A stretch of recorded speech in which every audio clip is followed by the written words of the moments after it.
My husband asked for forgiveness after I caught him cheating, but it turned out his one-time mistake was actually him leading a double life for 8 years. At 28 years old, I've been happily married to Samuel, who's 30, for 3 years.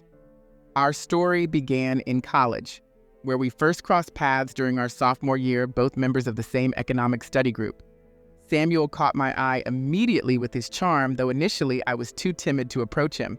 It wasn't until our senior year that we began dating, finding common ground in our passions for hiking, cooking, and delightfully bad romantic comedies. Post-graduation, we seamlessly transitioned to life in the same city.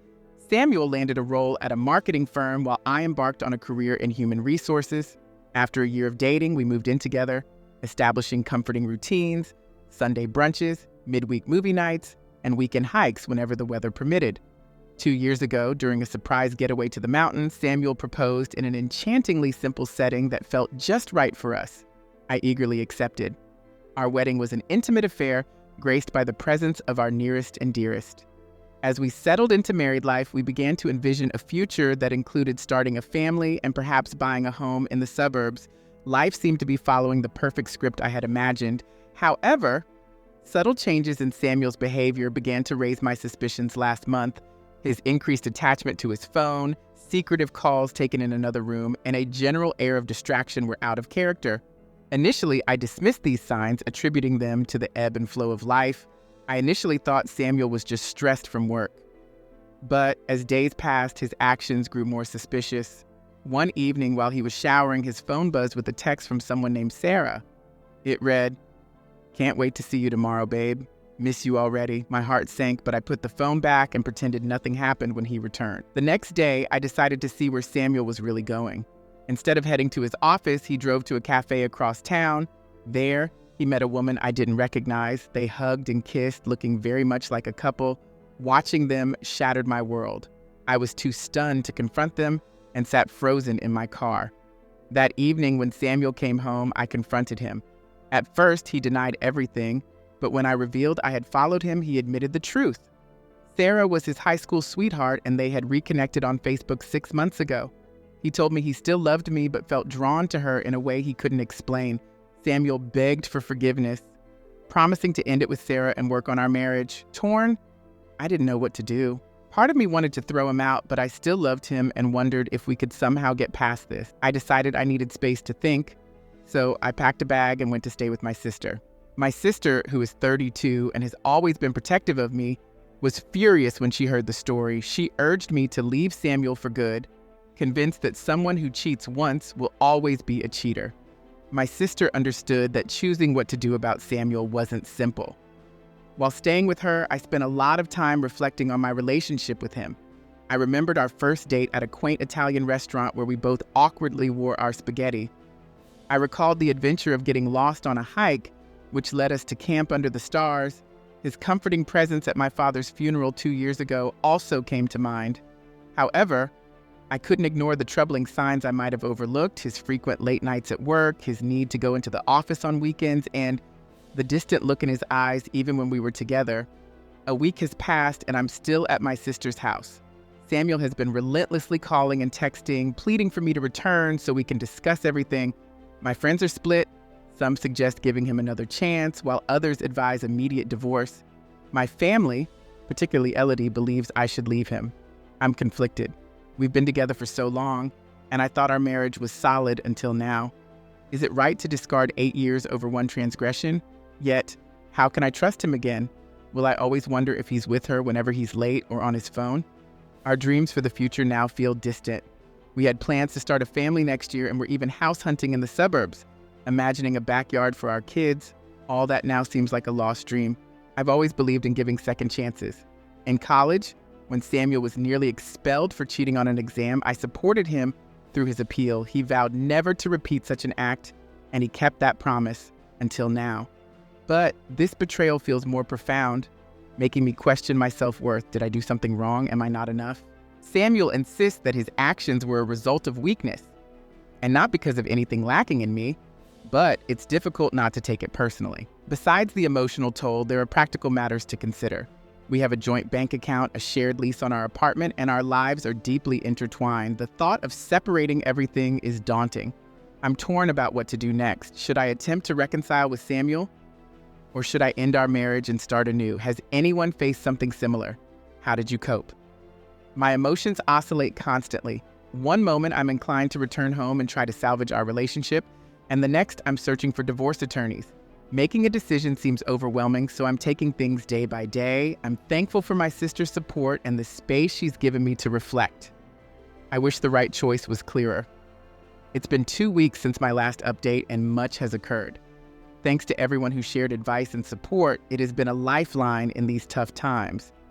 After extensive reflection and discussions with my sister, I decided to return home to have a critical conversation with Samuel.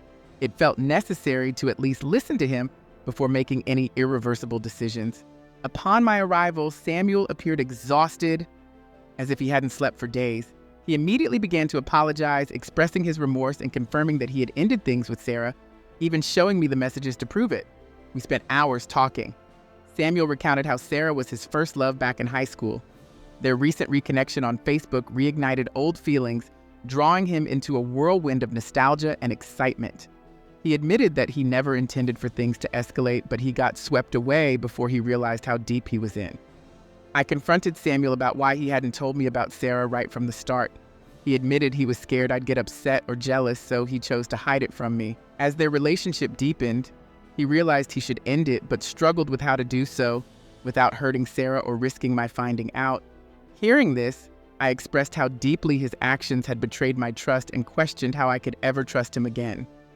Samuel promised to do whatever it took to rebuild my trust, including giving me full access to his phone and social media, regularly updating me about his whereabouts, and even offered to quit his job if it helped. After our conversation, I felt a bit more at ease. Samuel appeared sincerely regretful and ready to do anything to mend our marriage.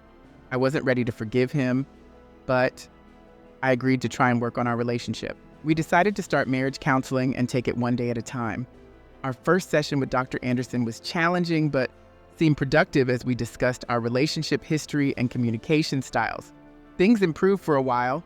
Samuel was very open and checked in frequently. He even proposed more activities for us to do together, like cooking classes and hiking. However, just when I thought we were making headway, I received a call from Sarah. She revealed that Samuel had not been completely honest about ending things with her. He had initially told her it was over, then backtracked, contacting her days later to meet up. They had seen each other just 2 days before I returned. I was livid. I confronted Samuel again after learning about his meeting with Sarah. He broke down and admitted he had contacted her because he needed closure. He insisted they only talked and nothing more happened, but he knew it was wrong, which is why he hid it from me. Now I feel even more betrayed than before, and as if I'm back to square one. Samuel is desperately asking for another chance, claiming that his last meeting with Sarah made him realize he truly wants to be with me. However, I'm struggling to believe anything he says. I've returned to staying with my sister, and I'm not ready to even speak to Samuel. My sister is furious and believes I should divorce Samuel immediately since he's shown he can't be trusted. Even my parents, who had initially advised me to work things out, are starting to agree with her. I spoke with Dr. Anderson about the situation, and she suggested Samuel and I should have an emergency counseling session. I'm hesitant and not sure I'm ready for that. Dr. Anderson also recommended I see a therapist on my own to help process everything. I've been reflecting on whether I played any part in Samuel's actions, questioning if there were signs I overlooked. It's tough not to blame myself, even though I know his decisions were his own. Embarrassment is another issue I'm grappling with.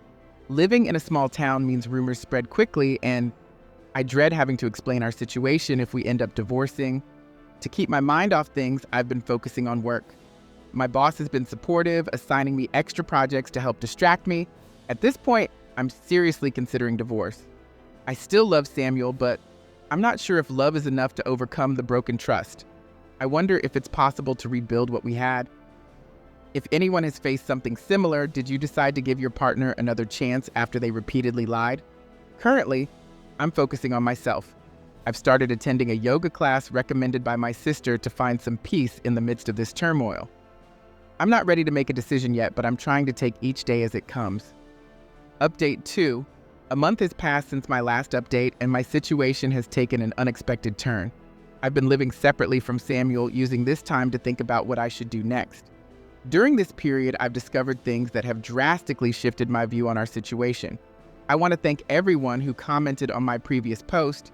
Your support and advice have been crucial. Following some of your suggestions, I decided to investigate Samuel's story further and contacted Sarah directly.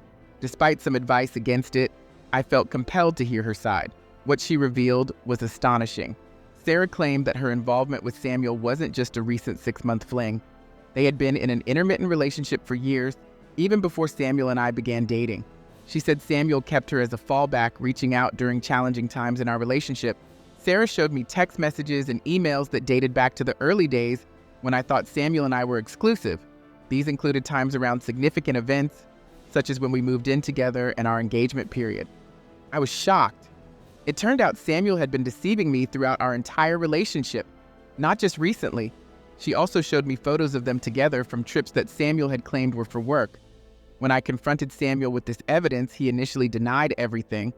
However, when faced with the proof Sarah provided, he broke down and confessed. He admitted he had been keeping Sarah in his life for years, unable to fully commit to either of us. I was completely shattered. It seemed like my entire relationship with Samuel was a facade. Throughout the years I believed we were happily together, he was secretly involved with another woman. Samuel pleaded for my forgiveness, claiming he truly loved me and wanted to save our marriage.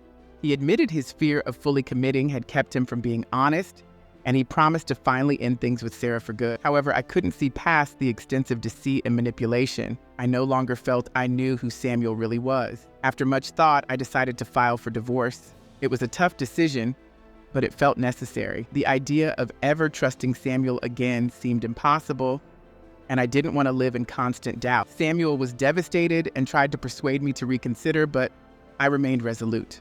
My family and friends, especially Elodie, have been incredibly supportive during this time.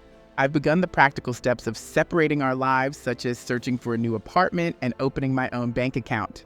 Starting over is daunting yet freeing in a way. I'm relieved to be making a decision that's right for me. Has anyone else experienced a divorce due to long-term infidelity? I'd appreciate any advice on moving forward. Update 3.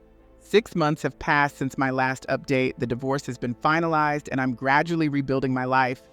The divorce process was challenging both emotionally and logistically. Samuel initially resisted, still believing we could reconcile. Eventually, he accepted my decision and agreed to an uncontested divorce. We managed to amicably divide our assets and go our separate ways. I've moved into a new, smaller apartment in another part of town. It's mine, and I've enjoyed making it feel like home with Elodie's help painting and setting up. I also started a new job for a complete fresh start. I'm currently working for a nonprofit organization that assists underprivileged children in accessing education. It's a tough job, but it feels incredibly fulfilling. Making a positive impact has been a significant part of my healing process. I've also cautiously begun dating again, aware of my lingering trust issues, but I'm addressing these through regular therapy sessions. These have been crucial in helping me process everything and rebuild my self-esteem. I've been on a few casual dates. While nothing serious has emerged yet, it's refreshing to meet genuine, honest people. It reassures me that when I'm ready for something more serious, there's hope of finding a partner who values respect and transparency. Regarding Samuel, mutual friends have told me he remains single. Sarah ended things permanently after discovering the extent of his deceit. Last I heard, he moved to Barabee to confront his commitment and honesty issues. Reflecting on everything, I'm relieved by my decision to leave.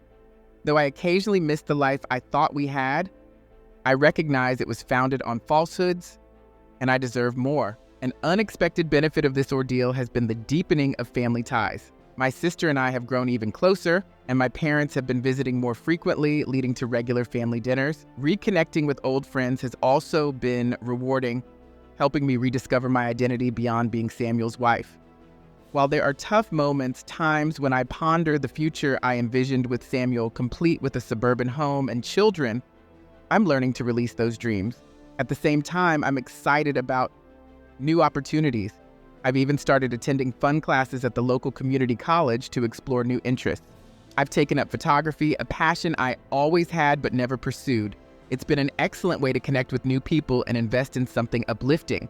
For anyone experiencing a similar ordeal, I encourage you to trust your instincts. If something doesn't feel right, it likely isn't.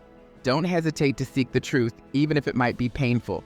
Always remember, You are entitled to honesty and respect in any relationship. Healing doesn't follow a strict schedule, so it's perfectly normal to take the time you need.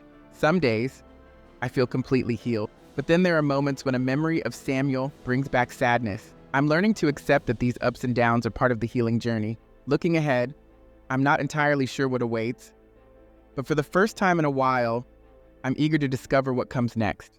I'm exploring my own identity beyond just being someone's partner, which can be daunting yet exhilarating.